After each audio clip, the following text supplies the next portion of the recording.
Iqbal stadium Faisal آباد کی آپ کو اپڈیٹ دیتے ہیں آج کی اس ویڈیو میں۔ اقبال اسٹیڈیم جو کہ لائل پور کے اسٹیڈیم کے نام سے جانا جاتا تھا، وہ اسٹیڈیم جس نے کافی سارے ٹیسٹ میچز ہوسٹ کیے، کافی سارے ون ڈے میچز ہوسٹ کیے، لیکن 2008 کے بعد جو ہے کوئی بھی انٹرنیشنل میچ جو ہے وہ اس وینیو پہ نہیں ہوا۔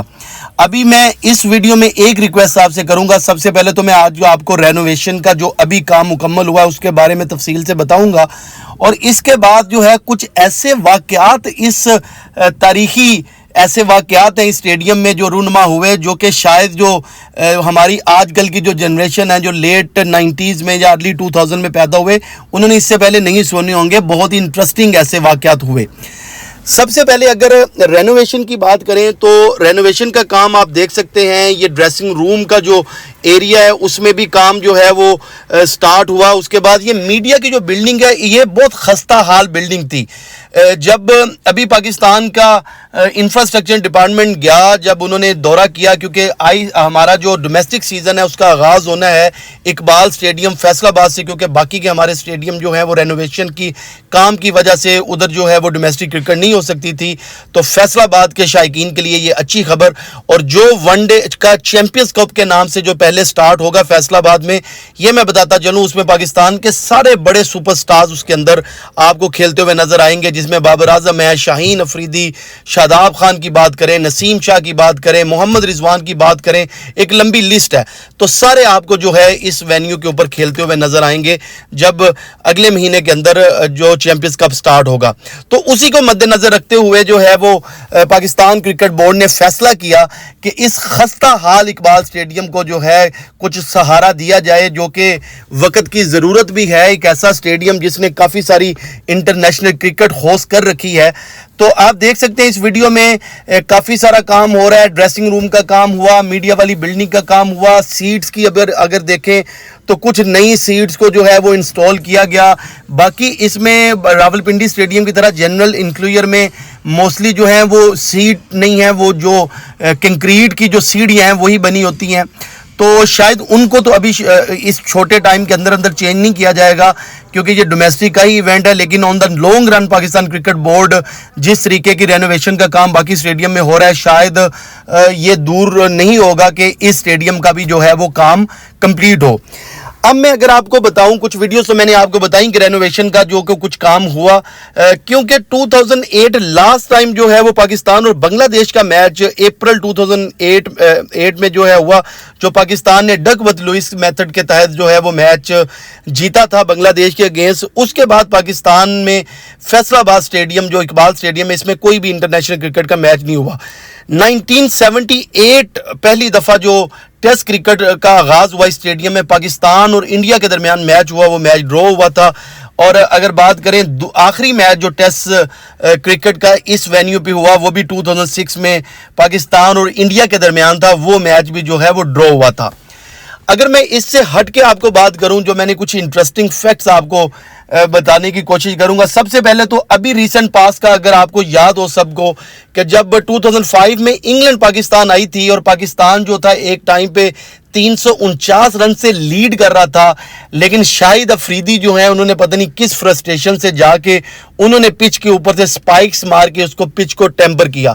یہ ایسا واقعہ تھا جو کرکٹ تاریخ میں اس سے پہلے نہیں ہوا تھا، اور اس کے بعد شاہد افریدی جو تھے وہ کافی تنقید کی زد میں آئے تھے۔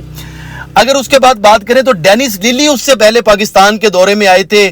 1980s کی بات کریں تو اس ٹائم ڈینس للی کا ایک ٹیرر تھا، ان کی ایک دہشت تھی، دنیا ان کی دہشت سے ڈرتی تھی جس طریقے کے وہ بولر تھے۔ لیکن فیصل آباد اور اسپیسیفکلی اس پاکستان کے پورے ٹور میں جس طریقے کی ان کو سٹرگل کرنا پڑی وکٹس لینے کے لیے، تو فیصل آباد میں کچھ زیادہ ہی ہوا، اور انہوں نے تاریخی کچھ ایسے جملے بولے جو کہ تاریخ کا حصہ بھی بنے۔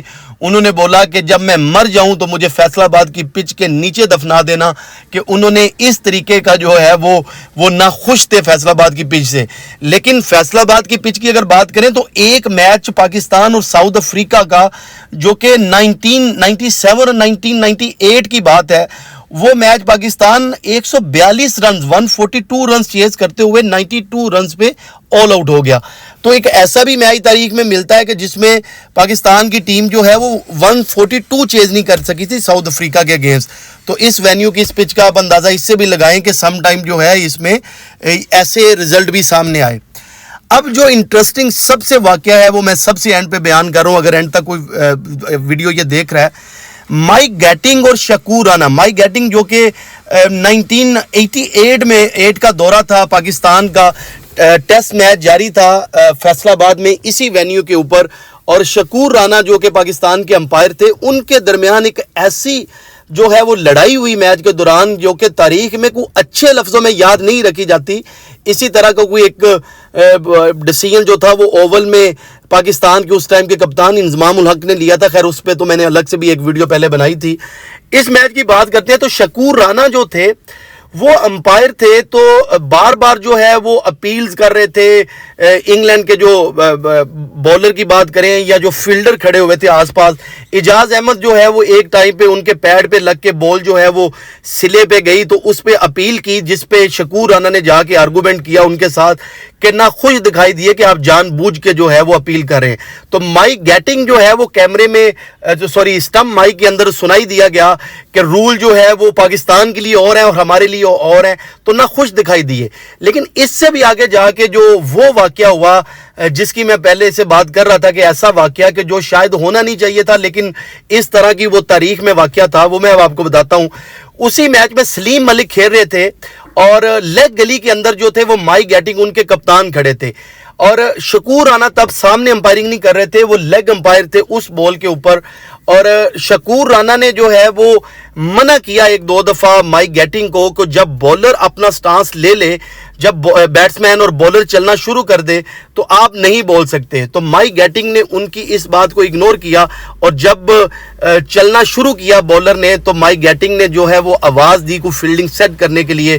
شکور رانا جو کہ لیگ امپائر تھے انہوں نے جو ہے وہ اشارہ کیا کہ یہ ڈیڈ بال ہے, تو جو سامنے امپائر ہے انہوں نے ڈیڈ بال اس کو ڈکلیئر کر دیا اس بال کو. اب اس کے بعد جو ہے وہ میدان جنگ بن گیا. ایک ٹائم پہ ایسے لگ رہا تھا کہ مائک گیٹنگ جو ہے وہ شکور رانا کا سر پھاڑ دیں گے اور شکور رانا جو ہے وہ مائک گیٹنگ کا سر پھاڑ دیں گے.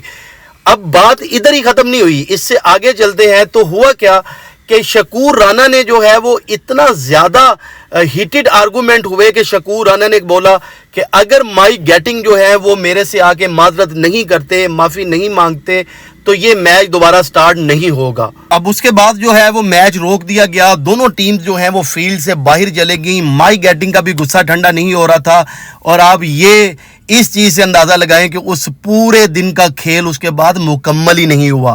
نہ شکور رانا سرنڈر کرنے کو تیار تھے, نہ مائک گیٹنگ جو ہے وہ سرنڈر کرنے کو تیار تھے, اور یہ جو غصے کے اندر چھڑی ہوئی جو جنگ تھی وہ لمبی چلتی گئی اور اس دن کا کھیل جو ہے وہ مکمل نہیں ہوا. پھر ہوا کیا کہ رات گئے جو ہے وہ Pakistan cricket board, England cricket board, دونوں کے سفارت خانے لوگ انوالو ہوئے, اور مائک گیٹنگ کو جو ہے وہ انسٹرکشن دی گئی کہ آپ کو جو ہے وہ امپائر سے معذرت کرنا پڑے گی, کیونکہ آپ جو ہے وہ امپائر سے سب سے پہلے تو اگر آپ سچے بھی ہیں تو آپ فیلڈ امپائر سے جو ہے وہ آرگومنٹ نہیں کر سکتے. لیکن یہ چیز جب اس پہ ایک انکوائری بھی بیٹھی تو اس میں مائک گیٹنگ کا جو ہے وہ نیگیٹو رول تھا اس پورے معاملے میں, تو اسی وجہ سے جو ہے وہ شکور رانا بزد رہے, اور پھر اگلے دن مائک گیٹنگ کو جو ہے وہ معذرت کرنا پڑی اور میچ دوبارہ سٹارٹ ہوا.